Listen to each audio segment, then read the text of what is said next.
I mean, most movies don't deal with something that's so internal. You know, I think that most of his work is like articulated in action, and that's definitely been our relationship. Is sort of like traversing the unknown together, and most of the time, you know, you have like marks to hit. You have things that you want to say.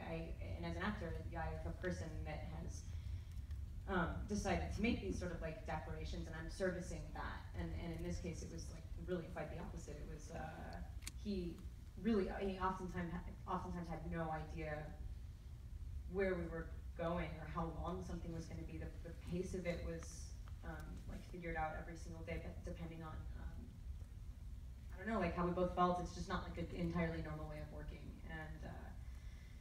And so yeah, I mean, like when did I know? Also, the movie deals with an ever evolving sort of like ambiguous list of facts. There is no logic that you can apply to the movie that you can kind of like grasp onto and go, okay, so I get like where this movie lives, because it's about like all of the things that we're never going to be able to pin down, and our shifting relationship with reality. You know what I mean? So there was like only one way to approach that, which was like day by day, and we didn't know really ever where that was going to go. Very European experience. Yeah. Americans don't make a lot of movies like that.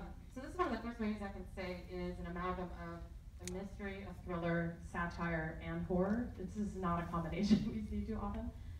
If someone asked you, what is this movie about, what would you tell them?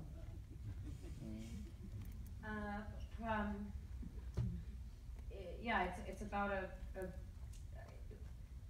a lot of shit. But I know it's a hard question to answer. I was hoping you'll have the answer tonight. I mean, it's, you know, there are traumatic events,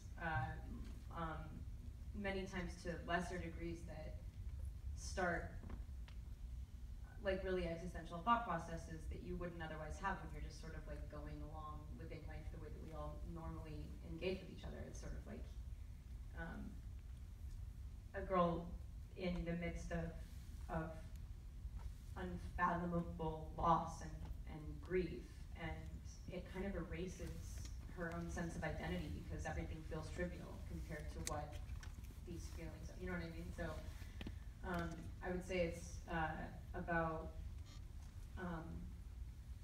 contending with your internal and external life, and sort of finding a way to function not knowing, but still having and still putting some stock in things that are intangible. You know, things that like we all, if you can't define it, it's like it doesn't exist. That's like a really normal approach to modern living, and it's just like spirituality to a certain extent. And I don't say that in regards to religion necessarily, but it's like kind of like slightly gone out the window. We're so literal, and I think it just sort of acknowledges that there's something in the ether, there's something that connects us that is incredibly legitimate and real, but that it's an ever-evolving thing in terms of how you deal with it. It's like it only exists in every individual's perspective, but you know, if it's real to you in that moment, then that's what defines reality, and that changes constantly.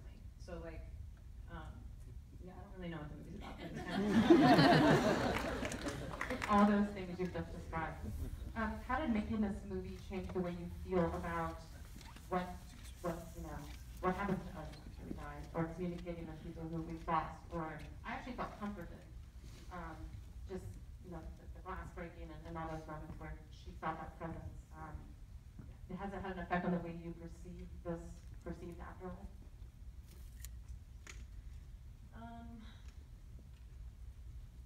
I mean, it's given me. It's funny. The movie gives you no answers. You know, it's like. So no, I'm pretty. Like everyone has this weird thing. Sometimes you feel like you're being watched, and so there's like a certain way you should behave, and like who knows what that is. You know, like one thing always affects another. There's this like karmic kind of. And I wasn't raised with like any religion. It has nothing to do with that, but I still feel like there are times where I'm like, ooh, somebody's gonna see me doing something bad. I should do the right thing. And so like, I don't have any idea, but I do believe in something that you can't touch. I do believe in instincts, and I don't take credit for them. That's something that I've been like sort of given, and yeah, I have no idea about like the afterlife, but. And was there a scene or sequence that you found particularly difficult to shoot? Obviously there's nudity, but they're beautifully done and makes sense in the script. Or were there other scenes where you felt overwhelmed or particularly challenged in a way that maybe you haven't before? Yeah, this movie was really hard. It was really exhausting. I've never played anyone like that lonely. And even in the most mundane actions, like walking into a store and like buying a bracelet or something, there was never a moment where I could breathe or relax, because it was like, even in the most normal, setting, there's, she could be speaking to someone, but she's never, ever, ever interacting with anyone other than herself, ever. And there's an awareness of that too. It's not like she's cut off, in a way that she wants to be. It's literally like, why can't I see anyone's face? I can't see anyone. You know what I mean? Like that's, and it's interesting that she's chosen this job that is completely superficial, where there is no needed connection between her and this woman she's working for. It's completely just appearance and veneer, essentially. Yeah, completely. And then there's that other aspect of it where she's like kind of ashamed that there's a lot of shame and guilt surrounding some of her interests, which are like aesthetic and beauty, which is fine. That's like a really human impulse. But when you're dealing with such devastating loss, those things seem ridiculous and trivial. Like, who gives a fuck about like the dress that you're wearing? It doesn't matter. You know what I mean? But at the same time, it also allows her to access a part of herself that she's denying completely because she misses her brother so badly. I feel like she's kind of like emulating him consistently. She's like super androgynous and like doesn't want to acknowledge that she exists. And that's like the moments that she like puts that stuff on, she's accessing a really primal and denied part of her. She's like, she's a woman. And yeah, I don't know, it's really complicated, but like, I don't know what we're talking about. That's okay. It's also kind of, we're in Hollywood right now. It's kind of a statement about this town and this little community in which we exist, that appearance is everything, and putting on a dress actually is a powerful experience and statement. Definitely. For people. It defines people's careers in some cases.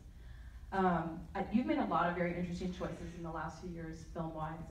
Some of my favorite movies that you've made include Camp X-Ray, which I thought was really lovely, Certain Women, Clouds of Sils Maria, Still Alice. And I was thinking these movies all have this theme of sort of connectedness and the loss of connectedness. And I'm wondering, is that a theme that you find ever present in your life? And I think we all struggle with that with technology. But is that something that you're drawn to now, as I guess being connected to people is becoming ever more difficult as we, move through these strange times? Yeah, I mean, like, you always wonder if you're having the same experience with someone. You know what I mean? Like, there's always going to be a question mark there. That's kind of another thing that the movie's about is like, it's like the Matrix. You could be making all of this up. I could think that I've really conveyed something where I've like made a point that's allowed me to be visible to another person, and that validates everything in you. Like that's like the joy of making something. The joy of creation is like externalizing an internal thing, which can be very complex. Like we all live these like lives that nobody else sees. There's so much going on inside all the time, and you put a little part of that out, and someone sees it, and you're like, oh my God, now it can actually exist, and it feels so good. But then that's again, it's not a concrete thing. It's like open for interpretation. It's like maybe I'm wrong. Maybe there's nothing that finite to like hang your hat on. But yeah, we're not alone. Come on, like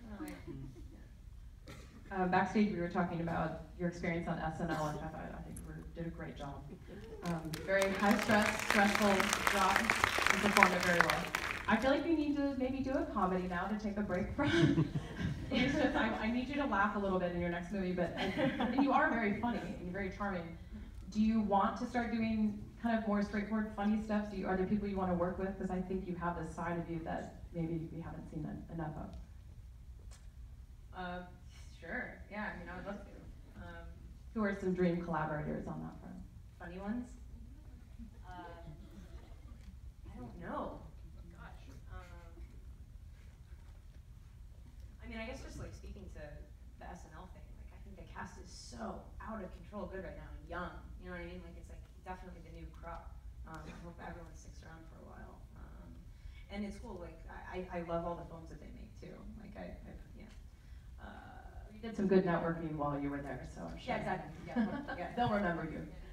Yeah, they like them. And then finally, and maybe most importantly, did you get to keep any of those amazing clothes that you weren't supposed to try on in the movie?